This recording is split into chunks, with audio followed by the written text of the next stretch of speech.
بچه این دستگاه pH متره. ساخت ایران. یه دکمه شما چی فکر می‌کنید؟ خب گوش بدین بچه‌ها، گوش بدین. برید تو چشه.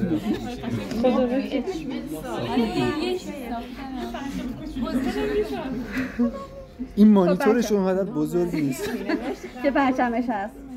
خب نگاه کنید بچه‌ها، گوش بدین. یه دکمه آن آف داره. نسیم جان دیبا این وقت یه دکمه آن آف داره که این آن آف رو من اینجا روشن کردم. خب یه پروب داره.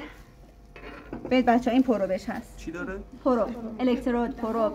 خب این توی محلول کاسیل اشباع باید نگهداری بشه. معمولا غلظتش 3 مولار هست، بعضی وقتا 4 مولار هم میشه درست کرد و توی اون نگهداری کرد. همیشه باید توی محلول کاسیل نگهداری بشه که در واقع خشک نشه. توضیحات تئوری رو هم امیدوارم کامل براتون گفتم.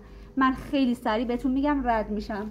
خب نگاه کنید بچه‌ها، این از اون مدل پروب هایی هستش که الکترود سنسور و مرجعش یکی هست. خب دیدیم بعضی از در واقع pH متر دوتایی جداست، بعضیاش یکی هستش که اون الکترود رفرنسمون یا مرجعمون اون قسمت داخل هست و اونم از کاسیل پر شده. خب در واقع اینی که ما توی کاسیل نگهداری می‌کنیم، می‌خوایم که در واقع این اختلاف پتانسیل ایجاد نشه برامون در حالت عادی. خب چرا؟ چون وقتی که می‌خوایم از pH متر استفاده بکنیم، اساس کار بر اساس ایجاد اختلاف پتانسیل هست که در واقع این اختلاف پتانسیل وصل میشه اون داخل pH متر به یه ولت متر و به ما یه دیتایی رو میده. مثلا یه دونه شیشه داخل این شیشه هست یا دو تاست؟ الان اینو میذاریم اون داخلی رو می‌بینی؟ اون الکترود رفرنسشه که از کاسیل پر شده. یه دونه دیگه هم اومد. چی شد؟ اون بیرونشه دیگه. دقیقاً دو تاست. آره دقیقاً دو تاست. خب بچه‌ها نگاه کنید، برای استفاده از pH متر کاری که بعد انجام آقا داور اینجا سوال داری از خودم بپرس. کند نقره اون قسمت داخلیش هست، اون فلزیه رو می‌بینید؟ آره اونجاست. خب نگاه کنید بچه‌ها، برای نگاه آقای توسل به خدا آخرش اجازه میدم با این اگه می‌خوای اودی بخونی. خب الان گوش بده. خب نگاه کنید بچه‌ها، گفتم بهتون همیشه باید کجا نگهداری بشه؟ توی کاسیل اشباع، حالا 3 مولار یا 4 مولار. خب الان وقتی که میخوایم اودی بخونیم، عذرخواهی میکنم، pH رو اندازه‌گیری بکنیم، باید چیکار کنیم؟ باید حتما با این پیست، بهش میگن پیست یا آب فشان، اینم تو بیوشیمی داشتیم. خب که توش چیه؟ اینو خیلی بلدم. خیلی توش آب مقطر فشارش میدی یا خب توش آب مقطر هست. یه ظرف میذارید زیر دستتون، ببخشید نریختون نه. خب نگاه کنید بچه‌ها، شما هر ماده‌ای رو که میخواید pHش رو اندازه‌گیری بکنید، حتما باید با آب مقطر این الکترودتون رو بشورید. شما اگر که فرض کنید حتی از کاسیل هم در میارید، بعد این کار انجام بدید. اگر از یه ماده به یه ماده دیگه میخواین این کار انجام میدید. اگر کارتون تموم شده دوباره میخواید برگردونید به اون ظرف کاسیلتون، بازم باید این کار رو انجام بدید. بعدش که میذاریم تو کاسیل که اختلاف ولتاژ ایجاد نشه. چرا؟ برای نگهداریش منظورم بود. الان شما میخواید pH اندازه‌گیری کنید دیگه. خب زحمت بکش یه دونه از این برای من جدا بذارید تو ماده‌ای که میخوایم pH اندازه‌گیری. خب آره، چیکار میکنید؟ وقتی که با آب مقطر اینو شستیدش، آروم خشکش میکنید. حواستون باشه که پرزام بهش خیلی نچسبه. خب این از این. بچه فقط خواهشی که دارم انتظار دیتای خیلی شارپ و دقیق و خوب نداشتید. متوجه شدم. اینا به این باندگی که خب عزیزم اون اسید باز پشت سرتون لطف می‌کنم. خطاش هم به اندازه همون ساخته ایران. خب یه بازم هست بریم. شما که غیرت داشتید رو ساخته ایران چی شد؟ خب بچه نگاه کنید، این اسید HCl که من یه مقدار دقیقش کردم. خب اینو میخوام pHش رو اندازه‌گیری کنم. انتظارتون اینه که pHش چند باشه حدوداً؟ زیر 7. الان بالای 12.5. خب حالا بریم اندازه‌گیری کنیم. الان من کاملا اینو شستمش. گوش بدین بچه، تکرار میکنم که تو ذهنتون بمونه. الکترودو با آب مقطر شستمش، با دستمال آروم خشکش کردم. حالا وارد محلول اسیدمون میکنم. pH محیط 3.15. اجازه بده. دستگاه 483 3.93 تو محیط هم خورده همیشه کنید داخل ظرف. که کف ظرف بگیره نه. شما اینو حواستون باشه دستگاه کم مونده بنویسه یه چی همین مایا. نگاه کنید بچه‌ها، کلاً شما هر پی‌اچ متری که استفاده می‌کنید از هر الکترودی که حالا میخواد باشه بهتره که ته ظرفتون نزنید. و اینکه اینم در نظر بگیرید بچه‌ها، یه نکته مهم در نظر بگیرید که هر محلولی که میخواید پی اچش رو اندازه‌گیری بکنید خیلی مهمه که همگن شده باشه.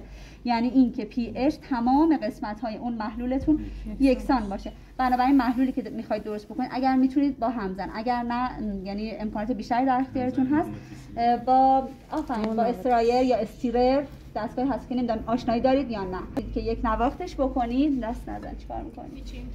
داره مرتبش میکنه. خب با اون در واقع یک نواختش میکنید. بعضن شما بعضی وقتا بعضی محلولا هم که میخواید درست بکنید میتونید حتی با هیتر گرمش بکنید. میگم بعضی محلولا گرمش بکنید که کاملا حل بشه، یک نواخت باشه، بعد پی اچش رو اندازه‌گیری بکنید. بعد معمولا هم وقتی که میخواید مطمئن بشین که پی اچتون چنده، چند ثانیه پروبتون رو توی محلول نگه میدارید. وقتی که فیکس شد اون عدد پی اچ یعنی پی اچ محلولتون نشون میده. الان 2.93 دیگه فیکس شده. الان خیلی وقت بود داشت تکون می‌خورد. خب دیگه یکم طول میکشه کلا تا فیکس بشه. خب حالا فیکس نبوده. حالا من فکر شما فیکسش رو دیدی.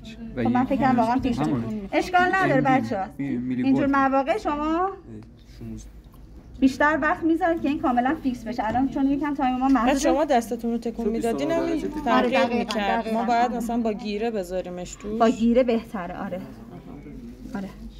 دقیقاً با گیره بهتره. خب این اسیدمون هست. حالا بریم سراغ باز. خیلی اسید باش دمای محیط هم میشه اندازه گرفت. پی اچ حتما باید دمای محیط باشه. آفرین. اصلا به هیچ عنوان بچه‌ها محلولی که گوش بدید، محلولی که از یخچال میارید بیرون یا محلولی که داغ هست دما به شدت روی پی اچ اثر میذاره. بنابراین حتما باید بذارید به دمای محیط برسه. مرسی. سوالایی میپرسی که این نکته‌ها یادم میاد.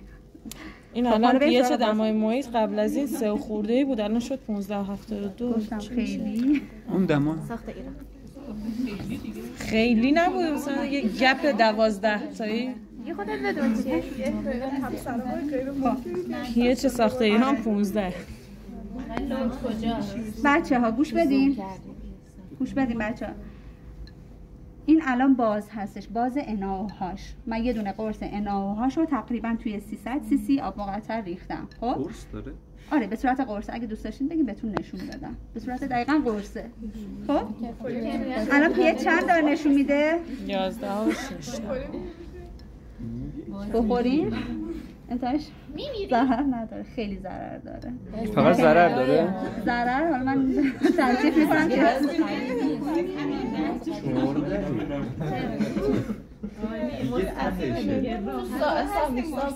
بدت میشه بازه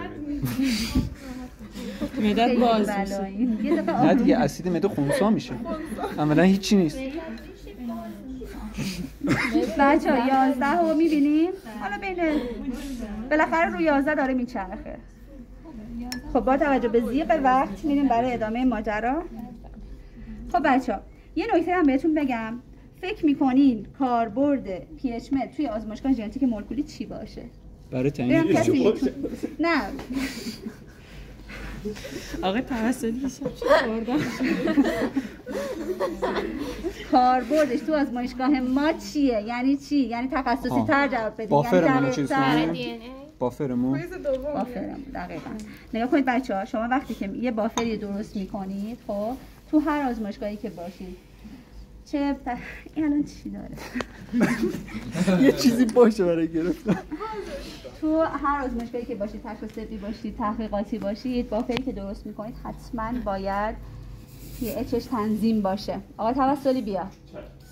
پی اچش باید تنظیم باشه. خب مثلا ما اینجا از بافر TBE استفاده می‌کنیم. خب الان خاطرم نیست که دقیقاً بافر TBE پی اچش چنده، ولی مثلا بافر PBS که خودم قبلا کار کردم یه بافری بود که پی اچش باید در محدوده 7.2 تا 7.4 باشه. خب شما وقتی که میخواین پی اچ تنظیم کنین چی کار میکنین؟ میاین مثلا فرض کنین اول که یه محلول استوک ساختین، یعنی یه بافر استوک ساختین که اینم باز بعدا براتون کامل میگم که استوک یعنی چی. خب استوک فقط الان همینقدر بدونیم که یه محلول غلیظ هستش. خب بعد شما میخواین از محلول استوکتون مثلا 100 ml محلول رقیق تر رو داشته باشین که حالا اصطلاحا مثلا ما میگیم 1x مثلا، حالا کاری نداشته باشین که حالا اینا چیه. یه محلول رقیق تر رو میخوایم داشته باشیم 100 ml. میایم چیکار میکنیم؟ میایم 90 مثلا 2 تا 3 تا آب اسخای میکنم بافر برمیداریم. خب 7 تا 8 تا 100 ml میایم فاصله میذاریم. خب بعد چیکار میکنیم؟ میایم پی اچش رو با دستگاهمون میسنجیم. اونجایی که پی اچمون فیکس میشه، خب ما گفتیم پی اچمون باید چند باشه؟ بین 7.2 تا 7.4. فرض کنید که پی اچی که به من داد کمتر از 7.2 باید چیکار کنیم؟ خب باید پی اچ رو بیاریم بالاتر. پی اچ رو که نه نگاه کن، ما میخوایم اول پی اچ رو ست بکنیم بعد به اون حجم برسیم. من اگر فرضاً آبم بهش اضافه کنم پی اچش تغییر نمیکنه چون خیلی حجم خیلی کمی آب هستش. خب چیکار میکنم؟ فرض کن که الان 92 سی سی بافر رقیق دارم، پی اچش کمتر از 7.2 باید پی اچ رو بیارم بالاتر. پی اچ با چی میاد بالاتر؟ با محلول بازی. آفرین. یه کوچولو در حد لاندا، در حد مثلا 10 لاندا 5 لاندا، خیلی کم بهش باز اضافه میکنم. وقتی پی اچش فیکس شد ادامهش رو، یعنی با اون حجمی که میخواستم 100 تا بهش آب اضافه میکنم. این دیگه درست میشه. حالا اگه برعکسش باشه یعنی چی؟ یعنی فرض کن که پی اچ من بالاتر از 7.4 باشه، باید پی اچ رو بیارم پایینتر. چی اضافه میکنم؟ اسید در حد چند لاندا اضافه میکنم. وقتی پی اچش فیکس شد آب اضافه میکنم. همون 100 با سمپلر لاندا هم میکرولیتر، بهتون گفتم اسم دیگه‌شه بچه‌ها. لاندا میکرولیتر. همون 100 تو لاندا آزمایشگاه میتونیم بگیم لاندا. بلکه نخواهید همیشه 100 لاندا می‌ریم. نه عزیزم نگاه کن، من الان گفتم 92 تا بافر برداشتم. خب بعد گفتم که مثلا فرض کن پی اچش هم ست نشده. پی اچ که ست شد با اسید و بازی که اضافه کردم، چون حجم اسید و بازم در لاندا خیلی کمه. بعد میخوام 100 اسخای میکنم میلی لیتر بافر داشته باشم. خب بعد میام به حجم 100 میرسونم. وقتی که پی اچش ست شد حتما باید پی اچتون ست بشه. چجور به حجم 100 میرسونیم؟ خب الان مثلا 92 تا 3 تا بود، در حد چند لاندا مثلا اسید اضافه کردم فیکس شد، بعد مثلا 7 تا 8 تا آب بهش اضافه میکنم. این دیگه پی اچ تغییر نمیکنه. آب چرا تاثیر نمیذاره رو پی اچ؟ مگه رقیق‌تر میشه؟ خب آخه ببینید یه سری عوامل، نه نگاه کنید آخه حجم آب خیلی کمه نسبت به اون حدی که باید پی اچ رو چیز بکنه. ما چون بافر هم هست، اینم در نظر بگیرید که بافر به تغییرات پی اچ مقاومه. ما میایم اسید اضافه میکنیم که پی اچش بره بالا، ببخشید بیاد پایین، یا مثلا باز اضافه میکنیم که بره بالاتر. و عواملی که روی پی اچ اثر میذارن بهتون گفتم، مثلا یکیش دما هست. آب اونم حجم کم اونقدی اثر نداره. اگه آب جوش بریزیم جوش خب دما داره دیگه، چه کاریه؟ دماش این کار نمی‌کنه. بله گفتم دما خیلی مهمه. پی اچ مقاوم آب دیگه. گفتم دما رو پی اچ اثر میذاره. بچه‌ها سوال دیگه نداریم؟ نه. اوکی شدین؟ حتما. خیلی خب پس به امید